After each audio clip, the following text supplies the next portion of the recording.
O melhor de Deus está por vir. Esta é uma frase que nós usamos constantemente. Esta é uma frase que nós declaramos muitas vezes. O melhor de Deus está por vir. Existem até músicas declarando isso. O melhor de Deus está por vir.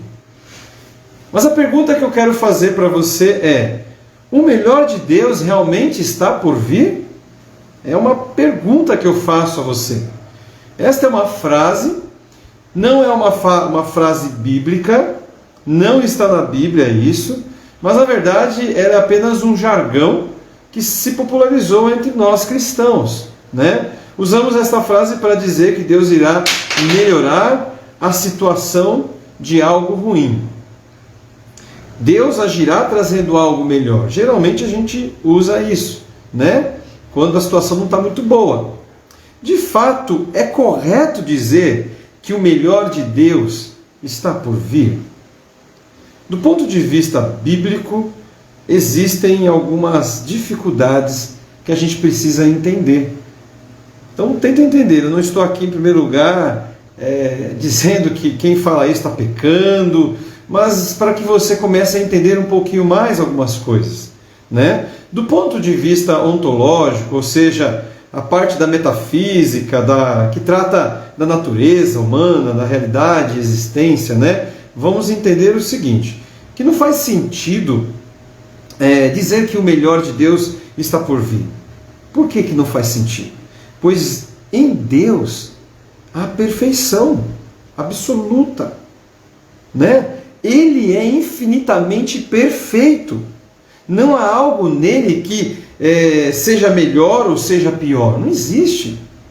Deus já fez, já é o melhor, já é perfeito. Ele não tem, Deus ainda tem algo de pior ou tem algo de melhor.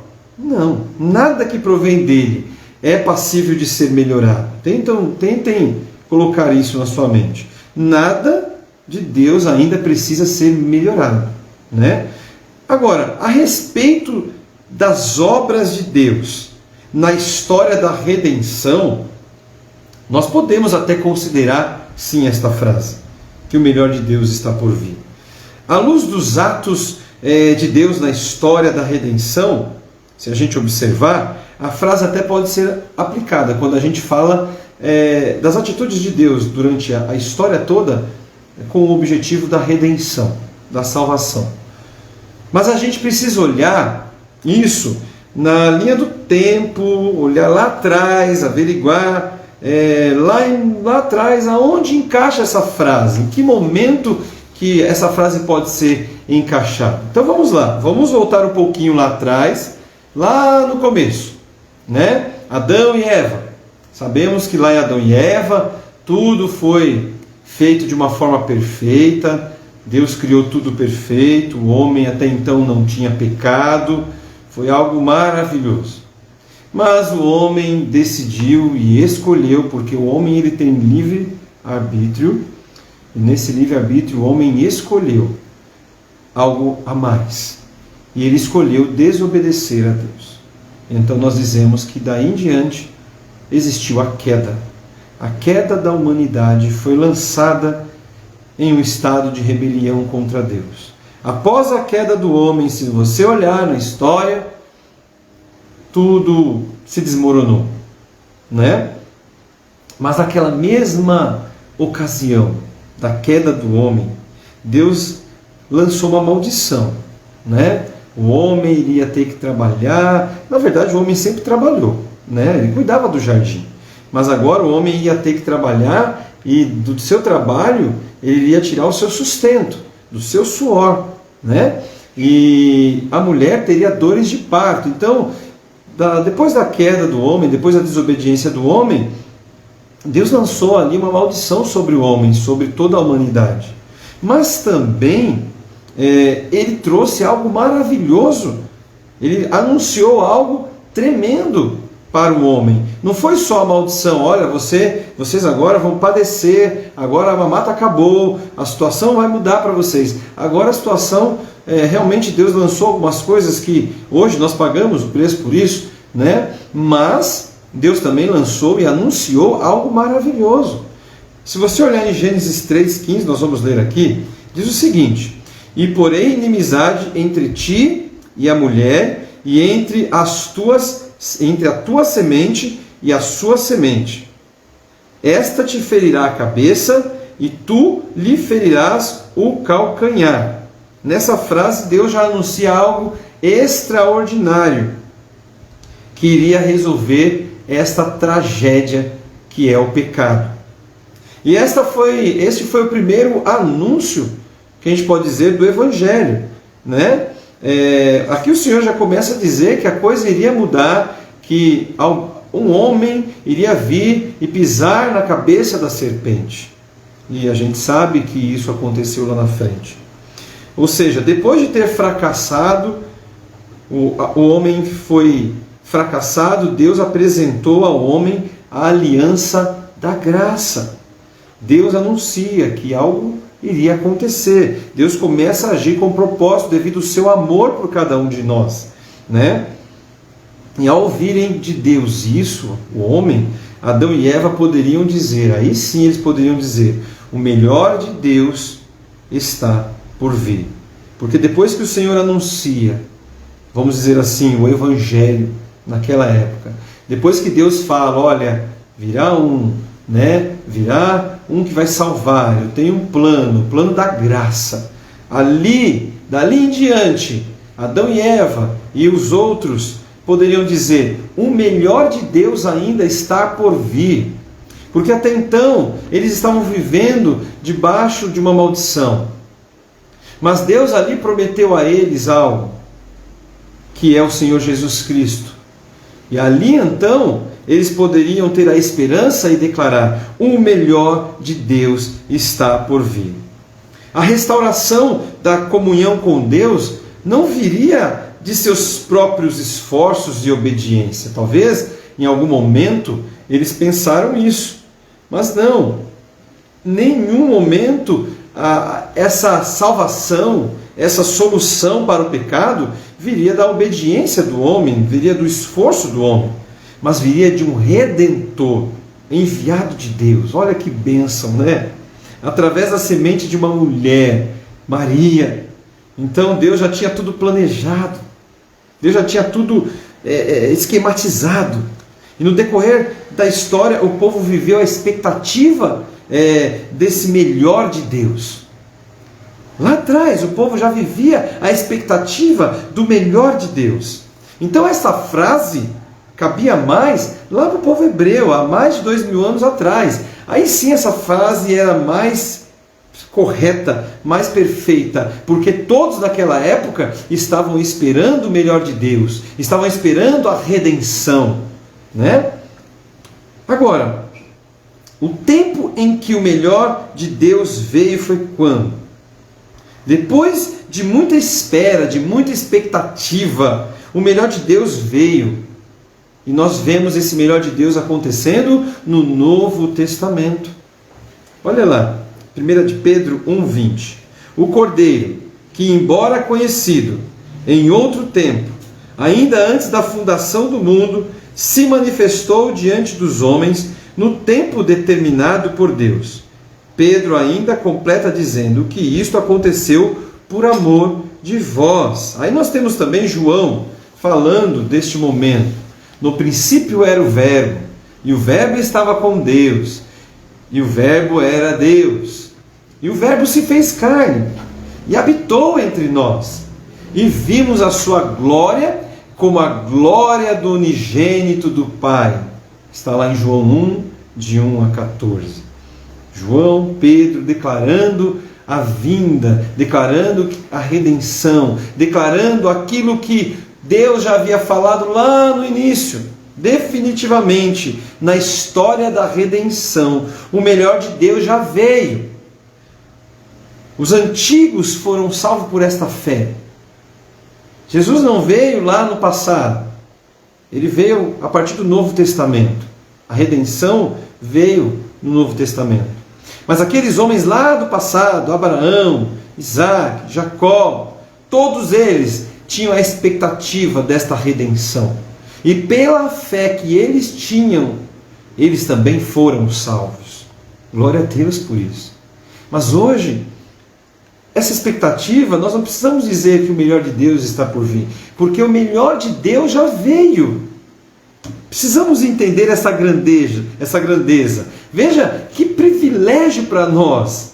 Enquanto eles lá no passado estavam esperando este melhor de Deus, nós já podemos dizer, o melhor de Deus já veio. Glória a Deus. O melhor de Deus já veio. Jesus Cristo já veio. Jesus Cristo morreu. Jesus Cristo ressuscitou. A promessa se cumpriu. O Verbo se encarnou, habitou entre nós, viveu as nossas dores. Queridos, isso é tremendo. Tomou sobre si os nossos pecados, recebeu a ira divina em nosso lugar, morreu em nosso lugar, ressuscitou dos mortos, nos dando também essa vida eterna, essa redenção. Então não faz qualquer sentido a gente ficar dizendo hoje que o melhor de Deus ainda está por vir, porque o melhor de Deus já veio, e Ele está aqui entre nós. Nós podemos viver isso e declarar isso e glorificar a Deus, porque o melhor de Deus já veio. Glória a Deus. Vivemos o melhor de Deus. Eu, às vezes, penso que talvez a gente sofre muito e a gente não consegue viver uma vida melhor, porque a gente fica esperando o melhor de Deus. E aí a gente fica pensando, eu questiono, qual é a nossa expectativa para falar o melhor de Deus ainda está por vir? Eu sei que muitas vezes nós dizemos isso porque estamos passando uma luta, uma dificuldade, e a gente declara, não, Deus tem o melhor para mim. E não é correto a gente falar isso. Não é errado, desculpa, não é errado a gente falar isso. Deus tem o melhor para nós, sim. Deus quer o melhor para nós. Só que a gente tem que entender qual que é o melhor para nós na visão de Deus. Qual que é? Precisamos discernir isso. Então, quando a gente fala o melhor de Deus está por vir, é algo muito amplo. Então, quando você pensar nisso, lembre-se que o melhor de Deus já veio. Jesus Cristo já veio. Jesus Cristo já morreu, já fez o papel dele aqui nessa terra, e hoje nós só temos a expectativa de esperar o retorno dele para se completar esta bênção. Mas o melhor dele já veio. Aí é uma pergunta, dentro disso que eu falei. Escatologicamente falando, o melhor de Deus ainda está por vir também? Porque a gente pode falar, não, mas Jesus Cristo vai voltar. Aí sim é o melhor de Deus. A gente pode até pensar assim. Não, nós estamos esperando a vinda de Cristo, estamos esperando para que Deus venha, para completar, o reino de Deus venha nesta terra, venha o que acontece, que diz o Apocalipse e tal. Ok, ali sim vai ser o melhor de Deus. O melhor de Deus vai ser completado ali, a gente pode dizer isso. Então vamos lá. Alguns sugerem que sim, que no ponto de vista escatológico, o melhor ainda está por vir e vai se cumprir no final de tudo. Pois somente na consumação dos séculos que o crente desfrutará das bênçãos da salvação em toda a sua plenitude. A gente fala, poxa, ainda a bênção vai ser completa. Ok, realmente, ainda a bênção será completa. Lá quando Cristo vier e ser tudo consumado, o seu retorno vier, o seu reinado ser colocado aqui nessa terra, sim, nós vamos viver ali a bênção em toda a plenitude. Claro que será infinitamente melhor, estar junto com Cristo, sem pecado. Ali vai ser uma bênção completa, claro, correto. Vamos ler 1 João 3,2. Amados, agora somos filhos de Deus, e ainda não se manifestou o que havemos de ser, mas sabemos que quando Ele se manifestar, seremos semelhantes a Ele, pois o veremos como Ele é. Gente, vai ser algo maravilhoso. É claro, quando Cristo voltar, quando Cristo nos buscar, meu Deus, vai ser algo é algo maravilhoso. Eu anseio por isso. Eu não vejo a hora disso acontecer. Eu creio que vocês também, né? Claro que essa bênção será completa.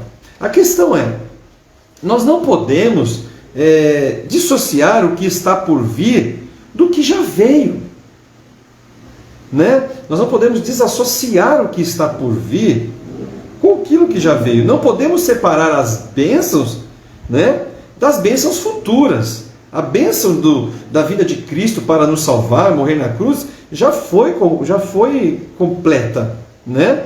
Agora, a gente não pode separar das bênçãos futuras. Quando a gente fala da escatologia, quando a gente fala da conclusão de tudo, é uma consequência, é uma ligação, né? E aí sim, vai se concretizar 100%.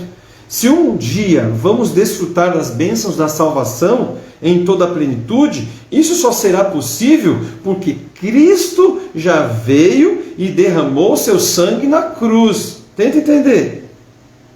Lá na frente, teremos sim, vamos sim desfrutar da plenitude de Deus, as bênçãos de Deus em nossas vidas. Mas isso só vai acontecer porque Cristo já veio, o melhor de Deus já aconteceu. E hoje nós só estamos esperando a conclusão, o término de tudo isso. Maranata, Maranata. Por meio disto, Cristo já consumou a aliança. E por isso nós temos o melhor hoje em nossas vidas. Tenta entender, hoje nós temos o melhor das nossas vidas. O melhor de Deus está por vir em nossas questões pessoais. Nós temos outra questão, né? A nossa vida pessoal. Aquilo que a gente passa, as lutas que a gente passa, as dificuldades que a gente passa. O melhor de Deus está por vir dentro disso. Uma enfermidade, uma perseguição. Afirmar isso é reduzir demais a ideia do que é melhor de Deus para as nossas vidas. Afirmar isso, né, não que podemos dizer nas questões pessoais que o melhor de Deus está por vir, é reduzir demais a ideia do que é o melhor de Deus. Porque, queridos, pensa comigo, o que é o melhor de Deus em nossas vidas? Davi escreveu, lá em Salmos 63, 3, a tua graça é melhor do que a vida.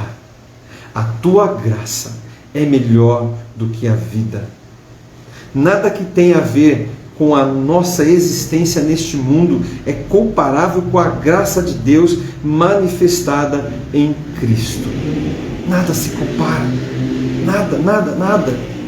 Nada se compara. Muitas vezes Deus nos trata, nos aperfeiçoa, nos restaura através das lutas, das dificuldades, dos sofrimentos. Isso não significa que a aprovação é o pior de Deus e que as bênçãos, os livramentos são o melhor de Deus. Porque às vezes uma aprovação, uma luta que você está passando, é o melhor de Deus para você naquele momento. Tenta entender isso. Então, o melhor de Deus não está por vir nas questões pessoais nossas. Lembre-se, o melhor de Deus já veio em Cristo Jesus. Vamos dar o exemplo de Paulo. Paulo chegou um momento da vida dele que estava passando uma situação difícil com espinho na carne.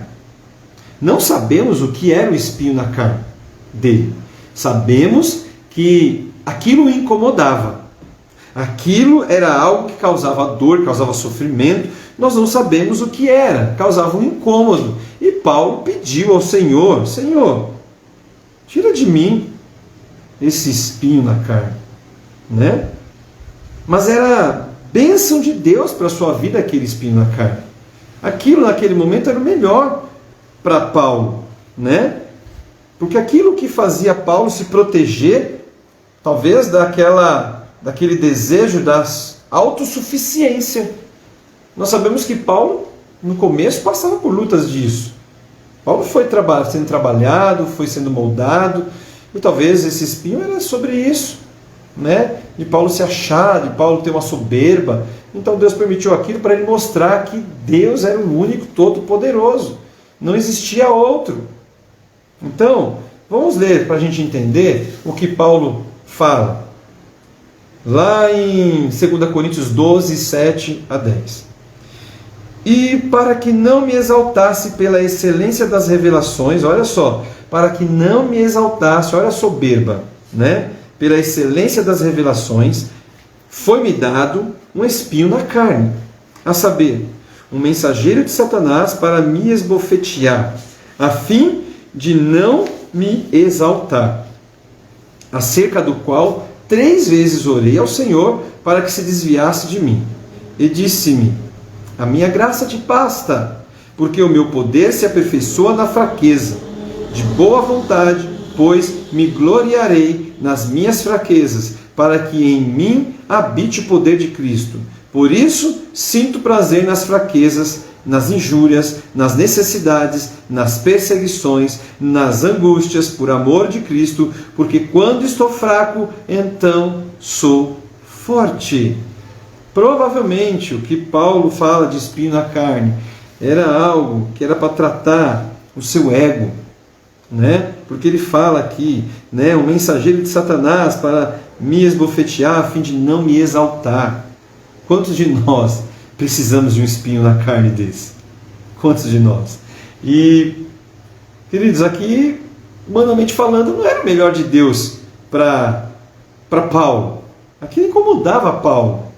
Paulo não gostava daquilo, mas aquilo foi o melhor de Deus naquele momento, né? Mas não é o melhor de Deus que nós falamos. O melhor de Deus está por vir, o melhor de Deus está por vir. Não, aquele momento, aquilo que era ruim aos olhos humanos, era o que Deus tinha de bom para Paulo, para que Paulo fosse tratado. Agora, não é pecado, querido, você dizer o melhor de Deus está por vir. Não é, tenta entender isso. Mas nós precisamos entender e avaliar o contexto ao usar esta frase. Porque sabemos que o melhor dele já veio, como eu falei. Ele quer que vivamos nele. Já estamos selados, aguardando somente a sua volta ansiosamente, né? Estamos só esperando se completar aquilo que um dia ele prometeu. Então, o que eu quero passar para você hoje na reflexão é o seguinte. Eu quero que você entenda, eu não estou aqui julgando e condenando quem fala isso. E geralmente a gente fala, Deus tem o melhor para você. Repito, não é pecado, não é errado. Mas quando a gente declara Deus tem o melhor por vir, né? Deus tem o melhor ainda para vir, Deus tem o melhor, o melhor de Deus, vamos dizer assim, o melhor de Deus ainda está por vir. A gente tem que tomar cuidado, porque o melhor de Deus já veio para as nossas vidas. A gente acha que só precisa viver este melhor. Deus já deu isso. Deus já te abençoou com a salvação. Deus já te deu a vida eterna. Quer coisa melhor do que isso? Quer coisa melhor do que viver a vida eterna com o Pai? Saber que se você hoje morrer, saber que se hoje a sua vida se findar nessa terra, você estará no céu com o Senhor. Você já imaginou? Tem coisa melhor do que isso? Não tem, queridos.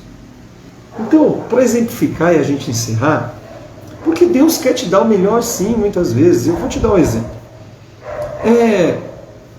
Você tem um sonho de ter uma casa com tantos quartos, banheiro, uma casa bonita, com garagem para 2 carros, 3 carros, uma churrasqueira lá atrás, né, da casa e, sei lá, uma piscina, não sei, o sonho que você tem. De repente você conquista isso. Você consegue isso. Para você, na sua visão, você se esforçou muito, foi a melhor coisa que você teve materialmente falando, foi a melhor coisa que você conquistou. Esse é o melhor para você.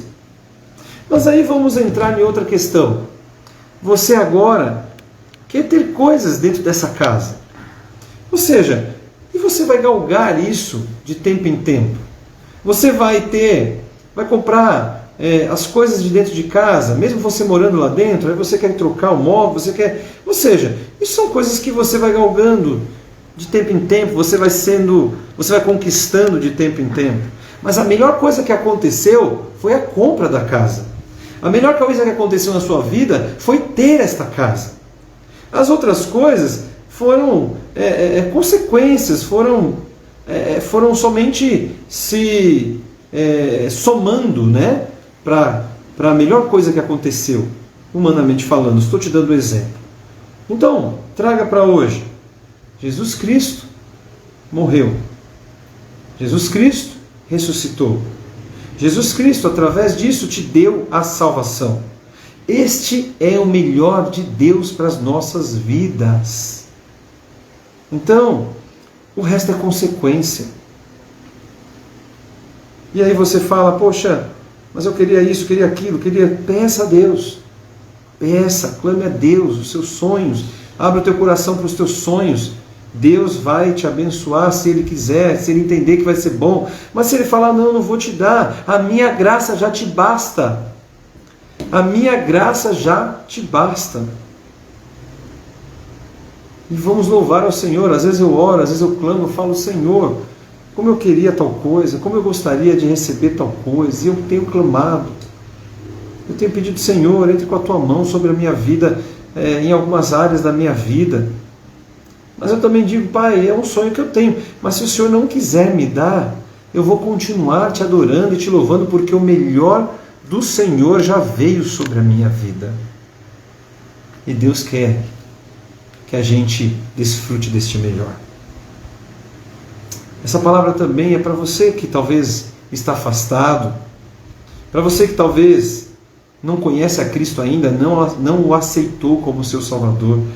Eu quero dizer para você, queridos, que o melhor de Deus já veio e nós podemos desfrutar disso a hora que a gente quiser. O melhor de Deus é a salvação em Cristo Jesus. O melhor de Deus é a salvação em Cristo Jesus. Então eu te convido, você que está afastado, volte para o Evangelho, volte para o reino. Talvez você esteja decepcionado com a igreja, talvez você se entristeceu com a igreja. Mas deixa eu te falar uma coisa. Apóstolo Paulo teve tanto trabalho com tantas igrejas, mas ele acreditou, ele investiu, ele lutou, ele ensinou, ele não desistiu. Mesmo preso, ele ia lá e falava, mandava cartas para as igrejas, porque Paulo acreditava, porque a igreja é a noiva de Cristo. O melhor de Deus está por vir? Não, o melhor de Deus já veio, e esse melhor de Deus é vir buscar a noiva. Então você que está afastado, volte o quanto antes, porque a volta de Cristo está por vir, quando menos você imaginar. Será como no piscar de olhos. E você que ainda não tem Cristo, eu te convido a aceitá-lo como seu único e suficiente Salvador. E comece a viver o melhor de Deus na sua vida. E eu não vou aqui te prometer que quando você aceitar a Jesus Cristo, você vai se enriquecer. Não. Mas você vai ser cheio da graça dele. Você vai ser totalmente abençoado, vai viver uma outra coisa, vai viver algo diferente. Você pode passar por lutas, por dificuldades, mas aqui dentro vai existir uma paz, a paz que excede todo entendimento. Então, queridos, eu encerro esta reflexão dizendo, o melhor de Deus já veio. Desfrute deste melhor e transborde este melhor de Deus para outras vidas. O aceite, viva para Ele, viva nele. Deus quer o melhor para você. Que Deus te abençoe, que Deus derrame graça, que Deus derrame cura sobre você, que Deus te abençoe sim. Peça a Deus bênçãos de Deus, peça a Deus e revele os teus sonhos a Ele, o que você deseja, e se for a vontade dEle, Ele vai te dar, e Ele só vai te dar o que Ele sabe que é melhor para você. Entenda isso. Mas o melhor de Deus já veio. Que Deus te abençoe e derrame da tua graça, da tua unção sobre a sua vida, em nome de Jesus. Amém e amém.